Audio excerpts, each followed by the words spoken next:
كتير من الرجالة بيفتكروا إن الرغبة أو الانجذاب لازم يتقالوا بشكل مباشر، لكن الحقيقة إن أغلب التواصل بين الرجل والمرأة بيحصل من غير كلام. الجسد دايما بيكون أصدق من اللسان، وبيكشف مشاعر ورغبات ممكن الشخص نفسه ما يكونش واعي بيها. المرأة بطبيعتها بتعبر عن احتياجها العاطفي والجسدي بإشارات دقيقة، هادية ومتدرجة، والإشارات دي لو ما تقريتش صح ممكن يحصل سوء فهم أو تضيع لحظة قرب حقيقي بين الطرفين. قراءة لغة جسد المرأة مش معناها الافتراض أو التسرع، ومش معناها إن كل إشارة هي دعوة صريحة. هي ببساطة فهم أعمق للتفاعل الإنساني، ومعرفة الفرق بين الراحة والانجذاب والرغبة في القرب.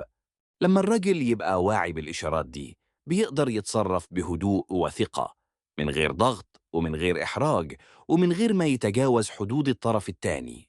الموضوع ده مهم لأن كتير من العلاقات بتفشل مش بسبب قلة المشاعر، لكن بسبب سوء الفهم. إشارات بتتبعت وما بتتقريش صح، فيحصل تردد أو انسحاب أو تصرفات غلط. في الفيديو ده مش هنتكلم عن نظريات ولا كلام مبالغ فيه، لكن عن علامات واقعية نفسية وجسدية بتظهر في لحظات الانجذاب الحقيقي، وبتساعدك تفهم التوقيت الصح والتصرف الصح، وتبني تواصل أعمق قائم على الوعي والاحترام المتبادل. أولاً، تغير نبرة الصوت وطريقة الكلام. نبرة الصوت من أول الإشارات اللي بتفضح المشاعر الحقيقية، خصوصاً عند المرأة. لما تكون في حالة انجذاب قوي، صوتها غالباً بيبقى أهدى، أدفى، وأقرب للهمس أحياناً، حتى لو المكان حواليها مش هادي. الكلام نفسه بيتغير، فتلاقيها بتختار كلمات ألطف أو تتكلم بنبرة فيها اهتمام زائد، وكأنها بتطول الحديث بدون سبب مباشر. كمان في لحظات الانجذاب المرأة تميل إنها تبطأ الكلام وتسيب مسافات صمت قصيرة بين الجمل. الصمت هنا مش توتر، لكنه مساحة شعورية، وكأنها مستمتعة باللحظة نفسها. الضحك كمان بيختلف، يبقى أعمق وأقرب للقلب، حتى على حاجات بسيطة. كل ده بيحصل لا إرادياً، لأن الجسد بيحاول يخلق جو أقرب وأكثر حميمية من غير تصريح مباشر. ثانياً، التواصل البصري الطويل والمقصود. العين بتتكلم قبل أي حاجة تانية. لما المرأة تبص لفترة أطول من المعتاد، وخصوصا من غير ما يكون في سبب واضح، فده دليل على حضورك القوي في وعيها. التواصل البصري في الحالة دي ما بيكونش حاد أو متحدي، لكن هادي، ثابت، ومليان إحساس. أحيانا النظرة نفسها بتسبق الابتسامة، وأحيانا العكس، لكن الاتنين مع بعض بيكونوا رسالة واضحة بالانجذاب. من العلامات المهمة كمان إنها تبص، تبعد نظرها بسرعة، وبعدين ترجع تبص تاني. الحركة دي بتعكس صراع داخلي بين الانجذاب والرغبة في التحكم في المشاعر. كمان اتساع حدقة العين حتى لو بسيط بيكون رد فعل جسدي طبيعي عند الشعور بالاهتمام والرغبة. ثالثاً، ميل الجسد وتقليل المسافة. الجسد دايماً بيختار الاتجاه اللي مرتاح له. لما المرأة تكون منجذبة تلاقي جسمها مائل ناحيتك بشكل واضح، سواء وهي قاعدة أو واقفة. القدمين، الكتفين، وحتى الرأس بيكونوا موجهين ليك. مع الوقت المسافة بينكم بتقل تدريجيا من غير سبب مباشر، وكأن القرب بقى طبيعي ومريح. الإشارة دي قوية لأنها بتعبر عن رغبة داخلية في الشعور بالأمان والقرب. رابعاً، الحركات اللاواعية المتكررة في لحظات الانجذاب. المرأة بتعمل حركات صغيرة من غير ما تحس: لمس الشعر، لف خصلة حوالين الصابع، لمس الرقبة، أو تحريك الشفاه بشكل خفيف.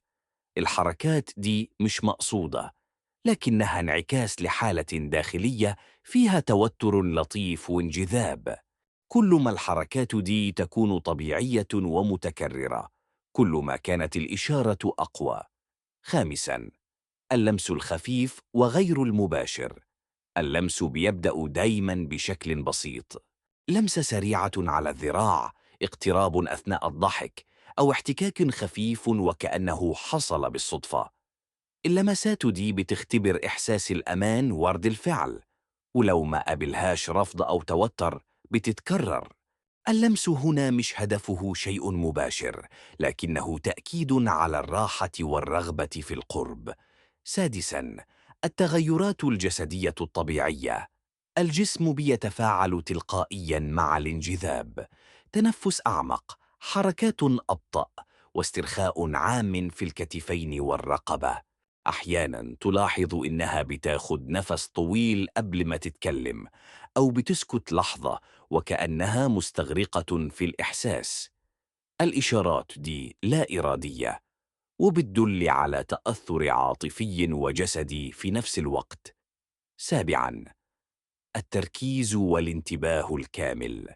لما المرأة تكون محتاجة قرب حقيقي، انتباهها بيكون ليك بالكامل.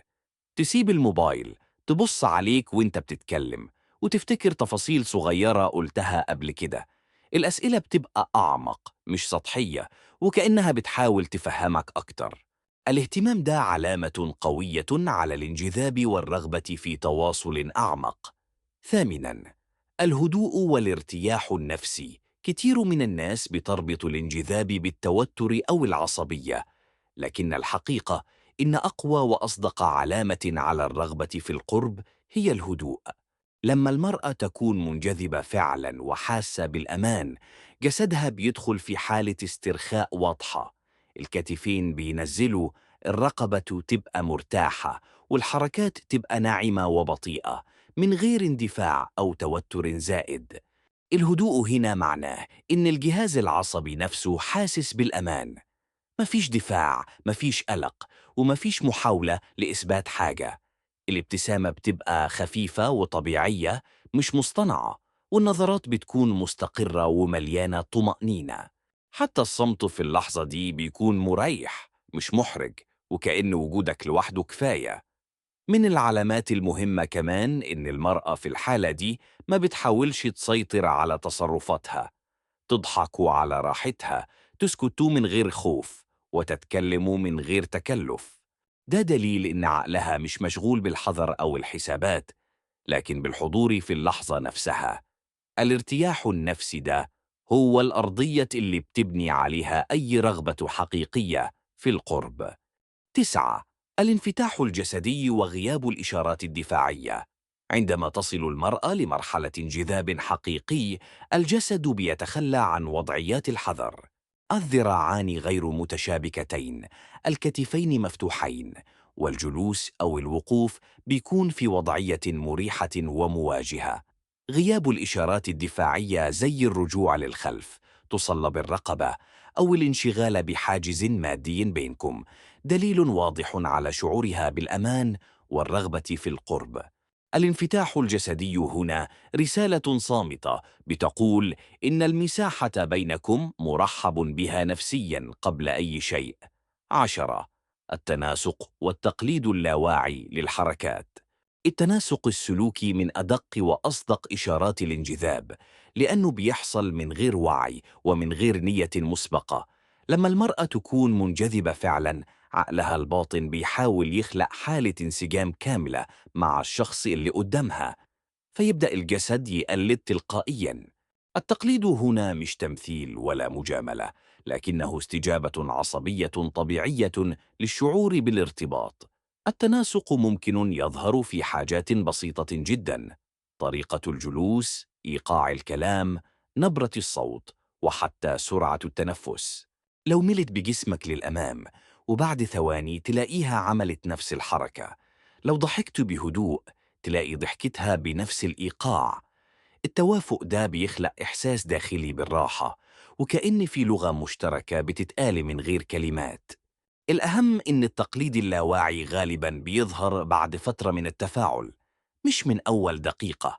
يعني لما تشوفه اعرف إن في إحساس استمر وتراكم، وإن العقل وصلوا لمرحلة قبول وانسجام. المرأة في اللحظة دي ما بتفكرش إزاي تظهر، لكنها بتكون مندمجة في الإحساس نفسه، وده أعلى درجات الحضور والانجذاب. كمان التناسق السلوكي بيظهر قوي في لحظات الصمت، نفس الوضعية، نفس الميل، نفس الهدوء. الصمت هنا ما بيبقاش فراغ، لكنه مساحة مشتركة، ودي علامة نادرة، لأن أغلب الناس بتحس بعدم الراحة في الصمت إلا لو كانت حاسة بأمان عاطفي.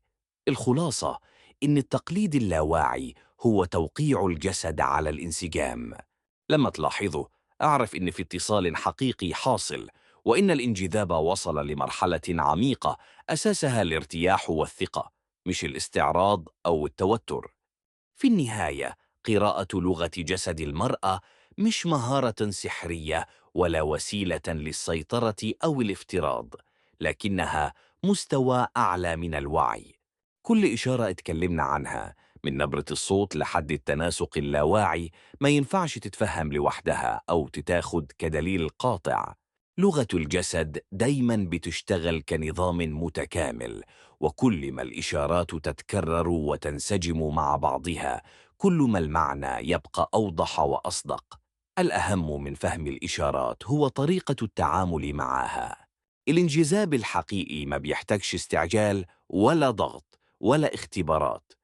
لما تكون واعي وهادي وتسيب المساحة للطرف التاني يعبر بطريقته، بتخلق جو من الأمان، والأمان هو الأساس لأي رغبة حقيقية أو قرب عميق.